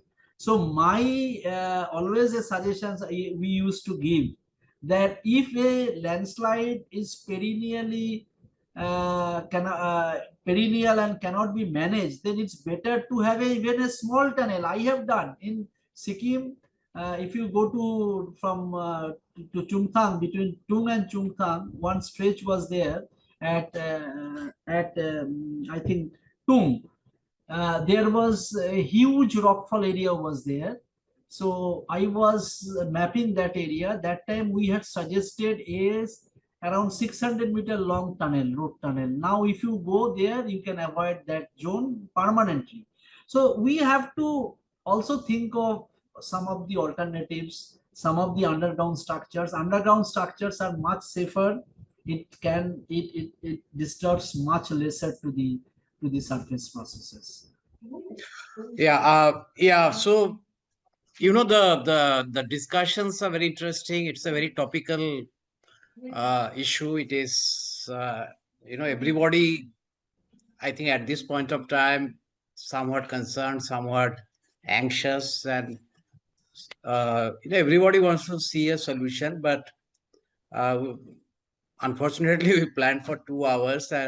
But It is the not. thing is that yeah, so we can continue with experts like you, who are in the thick of things. We can continue, but fortunately we have planned a 3 session actually. So this is the first. We want to have 2 more in next 1 month, and so we'll hear from other experts also in some of the areas. We'll try to go deeper. Maybe we'll also seek each of your time to come back. Some of the people in the audience also have given very good suggestions, views, very interesting questions. So we are not able to take them up, but we can make If out you that want they are to, also very. Mr. Hasnamish, if you want to, you can send those questions to me. Yeah, sure. If I find time, I will definitely try to give answers, because it's not possible always in this type of forum to give. There are a lot of Right. I have seen that a lot of questions are there. Very interesting questions are there. Right. Very interesting question. I can give There. you a written reply later on. Sure. So we'll share you with all of you. There are specific questions. Anyway, we are also going to make the blogs for each of these, and ultimately consolidate it into one single document. The idea is to take a 360-degree view. We are not trying to look at, obviously, which usually excite people, that who is responsible, because we know that ultimately we are all responsible in some way, right? Yes. And how to look at the solution. So I personally came with some understanding, but I can get a much better, in fact, I would not say I have become uh, rejected or dejected, but I could see many more dimensions, like caste, the hierarchy, the interplay of the patriarchy and the economy. Somebody has mentioned that one state is temple economy or religious economy, another is a tourism economy. So it's a fit case of looking at the whole thing in a system thinking perspective. I was just thinking there are so many moving parts, right? And obviously, these areas are developing, and that there is economic prosperity some people are seeing, and there is an aspiration, which as a democracy we cannot stop people from having aspiration. It's not like, it's very similar to this, what developing countries are saying to the rich countries, right? You can't ask me to emit less carbon dioxide because I have to also grow. The same thing happens for people in Himachal or Uttarakhand, or they also need to have the prosperity. They have the choice. We also, the political issue was in brief mentioned by Dr. Negi. I think Ms. Nandi also has talked a little bit about the social issue. And on the top of that, I'm just trying to put that, the religious dimension also, because Char Dham and all is also having a faith component associated with it, right? Which can be very emotional if not handled very with a lot of care, right? And Dr. Negi's, the one of the cross sections which you shows 2 temples right now, and whatever you have to do, you have to also take care of the sentiment of the people, all sorts of sentiment, but the faith is a very strong sentiment, right? So I think there is no silver bullet, there is no easy answers, but it's a very good forum that we have come together. We got a view from all dimensions, from the root of the problem, the current context of the problem, and possible solution of the problem. And I am also very happy, and I think all of us from WfD Foundation are very happy to have created this forum, and all the speakers also connected with each other and enriched each other. That is a very nice thing to have. We are little overshot. We are at 8:15. We'll close for the day. We'll take up your questions, send it to all the speakers, incorporate that, and we'll come back to you with a full detailed note on the session to all the participants, including the speakers, of course. We'll close that. And this particular video we'll upload in YouTube for future reference. Thank you. Thank you, Dr. Ghosh, Professor Negi, Miss Nandi, for making time. Thank you. And talking with a lot of passion. So we need passion, we need knowledge, and we need cooperation. Obviously, it's a large problem, but I am also sure that we will find a solution. Maybe a little later than tomorrow, Maybe. but we should. I think pathways, solutionism is a problem sometimes. I just want to, raise that we want to include a lot of community perspective. I think today, we were not able to get in those perspectives. So those of you who are here, please, we would welcome you again in the next, webinar of this series, and we will have a lot of community perspective coming in as well. So thank you so much, everyone, for joining us today. Good night. Good night. Thank you so night. much. Take Good care. to see all of you. Yeah. Bye. Bye. Take care. We'll close the call now.